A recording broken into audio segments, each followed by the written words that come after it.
மதிப்புக்குரிய புரந்தேஸ்வரி அவர்கள் அகில இந்திய பாரதிய ஜனதா கட்சியினுடைய சார்பாக அகல்யாபாய் கோல்கர் அவர்களுடைய பிறந்த நாளை 300வது பிறந்த நாளை நாடு முழுவதும் கொண்டாட வேண்டும் என்பதற்காக வந்து அதற்கான கூட்டம் நடைபெற்று மே 21ஆம் தேதியிலிருந்து 1ஆம் தேதி வரையிலும் ராணி அகல்யாபாய் கோல்கருடைய பிறந்த நாளை கொண்டாட வேண்டும் என்பதற்காக இன்றைக்கு கூட்டம் நடைபெற்று தமிழ்நாடு முழுவதும் நாடு முழுவதும் கொண்டாடப்படுகிறது, தமிழகத்திலும் கொண்டாடப்பட வேண்டும் என்பதற்காக அந்த நிகழ்ச்சியில் ஏற்பாடாகி கொண்டிருக்கிறது. அது ஒரு பக்கம் நடைபெற இருக்கிறது. பெகல்காம் நகரில் நடைபெற்ற தீவிரவாதிகள் தாக்குதலில் 26 பேர் நமது நாட்டைச் சேர்ந்தவர்கள் பெண்கள் கண்ணீர் வடிக்கும் நிலையில் பெண்கள் முன்னாலேயே ஆண்களின் ஆடைகளெல்லாம் கவிழ்த்து இவர்கள் யார் என்று எந்த மதத்தைச் சேர்ந்தது என்று கண்டு பெண் மனைவி முன்னாலே சுடப்பட்டு கொல்லப்பட்ட சம்பவம் என்பது நம்ம அனைவரையுமே இல்லை, உலகத்தில் உள்ள ஒவ்வொரு மனித இனத்திற்குமே விடப்பட்ட சவாலாக ஈவு இரக்கமற்ற செயலாக இருந்தது என்பதை நாடு அறியும், நாமும் அறிவோம். அதற்கு தக்க பதிலடி கொடுக்கிற வகையில் மாண்பு பாரத பிரதமர் நரேந்திர மோடி அவர்கள் பாகிஸ்தான் உள்ளே சென்று நமது எல்லையிலிருந்து 100 கிலோமீட்டர் உள்ளே சென்று லாகூர், ராவல்பிண்டி போன்ற விமானப்படை தளங்களை எல்லாம் தாக்கி அவர்கள் தகவல் தொடர்பு இல்லாத அளவுக்கு துண்டிக்கப்பட்டது என்பது நாம் தெரியும்.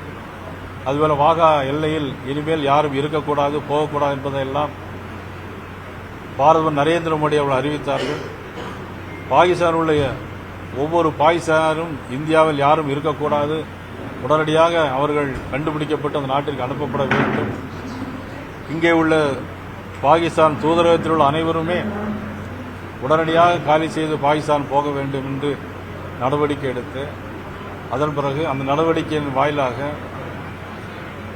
சிந்து நதி பாகிஸ்தானுக்கு செல்லக்கூடாது என்பதை அதையும் தடை செய்து பெண்கள் வடித்த கண்ணீருக்கு இன்றைக்கு நீதி நிலைநாட்டிய மாண்புமிகு பாரத நரேந்திர மோடி அவருடைய எண்ணம் எண்ணிக்கை என்பது அது நாடு முழுவதும் தெரிய வேண்டும் என்பதற்காக நாளை சித்ரா தியேட்டர் அருகில் மாலை 4 மணிக்கெல்லாம் மூவர்ண கொடி ஏந்தி பாரதிய ஜனதா கட்சியினுடைய சார்பாக நான் அழைப்பு விடுக்கவில்லை, எல்லா கட்சியை சேர்ந்தும் அதிலே கலந்து கொள்ள வேண்டும். திமுகவை சேர்ந்தவர்களாக இருந்தாலும் சரி, அதிமுக கூட்டணியில் உள்ள எல்லோருக்குமே, கம்யூனிஸ்ட் கட்சியை சேர்ந்தவர்களாக இருந்தாலும் சரி, எல்லோரும் அதில் கலந்து கொண்டு நாடு தேசம் ஒற்றுமை பேரணிகின்ற உணர்வோடு இதில் அனைவரும் கலந்து கொள்ள வேண்டும் என்பது என்னுடைய கோரிக்கையாக நாங்கள் இந்த நேரத்தில் வைத்திருக்கிறோம். ஆக நாளை மாலை 4 மணி அளவில் சித்ரா தியேட்டர் அருகில் அவ்வளவு பேரும் தேசிய கொடி ஏந்தி இந்த ஊர்வலத்தை நாம் தேச ஒற்றுமை காப்போம் என்ற உணர்வோடு நாம் வர வேண்டும் என்பதற்காக அனைவரும் கலந்து கொள்ள வேண்டும் என்று மீண்டும் ஒருமுறை நான் அனைவருக்கும் அழைப்பு விடுக்கிறேன்.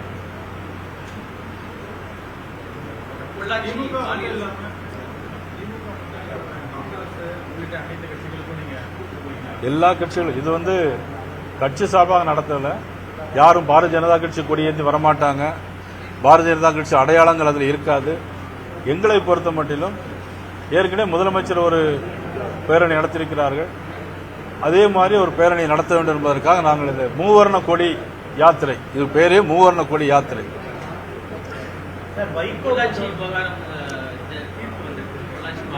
ஆமா, அதாவது பெண்களுக்கு எதிராக எந்த அநீதி இழைக்கப்பட்டாலும் இப்போது சிந்தூர் ஆபரேஷன் எதுக்கு வச்சாங்க மோடி அவர்கள்? பெண்கள் நெத்தியில் உள்ள செந்தூர் அழிந்துவிடக்கூட அதுக்கு பதிலடி கொடுக்க வேண்டும். ஆபரேஷன் பேரே சிந்தூர். பெண்களுக்கு நீதி கிடைக்க வேண்டும் என்பது பாரதிய ஜனதா கட்சியினுடைய எங்களுடைய முழு எண்ணமும் கோரிக்கையும் அதுதான். அந்த அடிப்படையில் பெண்களுக்கு இன்றைக்கு நீதி கிடைத்திருக்கிறது என்பதுதான் அந்த தீர்ப்பை நாங்கள் வரவேற்கிறோம்.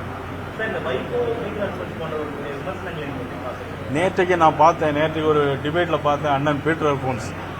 எனக்கு உண்மையிலே ரொம்ப வருத்தமா இருந்துச்சு. அவர் எப்பொழுதுமே திமுக ஆதரவாக இருப்பாங்க, அது ஒன்றும் தவறு கிடையாது. அந்த டிபேட்ல பாத்தீங்கன்னா பிரதமரை பற்றி பேசும்போது அதான் குறைவா பேசுறேன் நான் சொல்லல, அவங்க குறைவாக ஒன்றும் பேசல. ஆனா என்ன பேசினாங்க அப்படின்னா, இந்திரா காந்தி அம்மையார் நிக்சனிடம் உறுதியாக பேசினார் அப்படின்னு சொல்லி, ஆனா அதே போல் நம்ம பிரைம் மினிஸ்டர் பேசல அப்படின்னு சொன்னாங்க.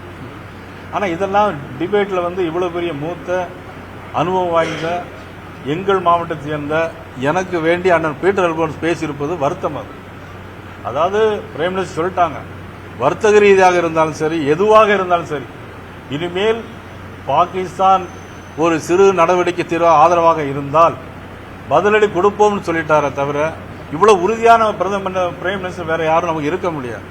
ஆனால் அண்ணன் பீட்டர் அல்போன்ஸ் அந்த மாதிரி பேசுவது என்பது எனக்கு வருத்தமாக இருந்தது.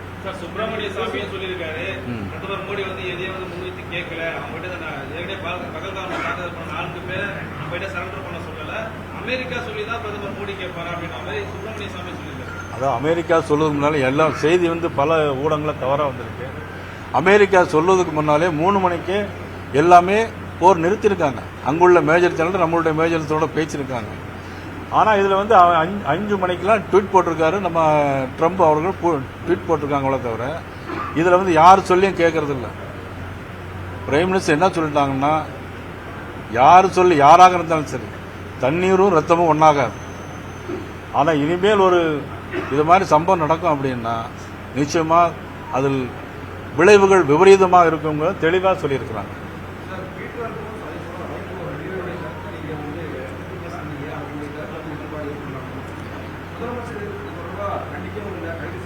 ஆமா, நிச்சயமா. அதாவது என்னன்னா, இப்போ நீங்க இல்ல நான் நிறைய வாட்டி பேசியிருக்கிறேன்.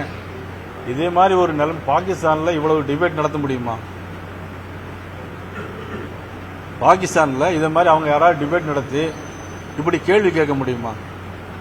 இவ்வளவு பெரிய சுதந்திரம் நம்ம நாடு, இவ்வளவு பெரிய நாட்டில் இருந்துட்டு இவ்வளவு தூரம் கொஞ்சம் கூட தேசப்பற்று வேணுங்கிறது தான் என்னுடைய வேண்டுகோள். அவ்வளவுதான், வேற ஒன்றும் இல்லை.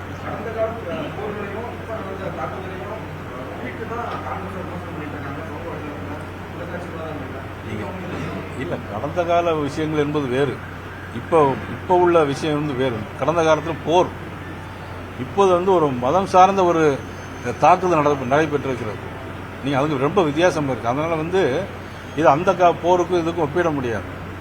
அந்த போர் நடந்தாலும் சரி, அப்பொழுது இந்தியாவுக்கு அந்த போரில் காங்கிரஸ் கட்சி பெருமையாக நடந்திருந்தாலும் அதை நான் வரவேற்பேன். அது வந்து நான் வந்து, ஏன்னா அது தேசம்.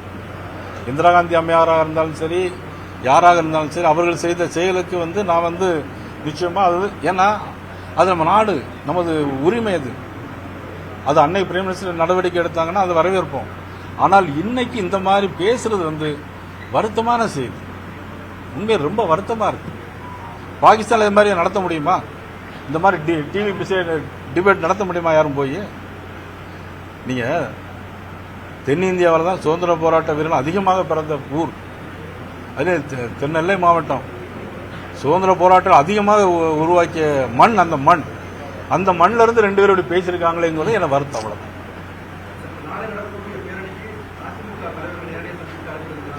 இல்ல, இதுல வந்து நேரடியாக நான் சந்திக்கல. மதிப்புக்குரிய அண்ணன் இபிஎஸ் அவர்களுக்கு அன்னைக்கு போய் பிறந்தநாள் வாழ்த்து சொன்னோம். இது நேற்று திடீர் முடிவுங்கிறதுனால தான் நாங்கள் நேரடியாக அழைக்க முடியல. ஏன்னா இப்போ இதுக்கெல்லாம் வந்து கூட்டணி கட்சி நாங்கள் நேரடியாக முறையாக அழைப்பு கொடுத்து அவங்களுக்கு கால அவகாசம் கொடுத்தா தான் அந்த பேரணி நல்லா இருக்கும். இது வந்து ஒட்டுமொத்தமாக இது எந்த கட்சியும் சார்பாக, இது தேசிய ஜனநாயக கூட்டணி இல்லை, எந்த கட்சியும் இல்லாமல் வந்து அனைத்து மக்களும், நீங்களும் நாளைக்கு வரணும். அந்த ஊர்வலத்தில் ஒரு கொடி ஏந்திட்டு வரணும்.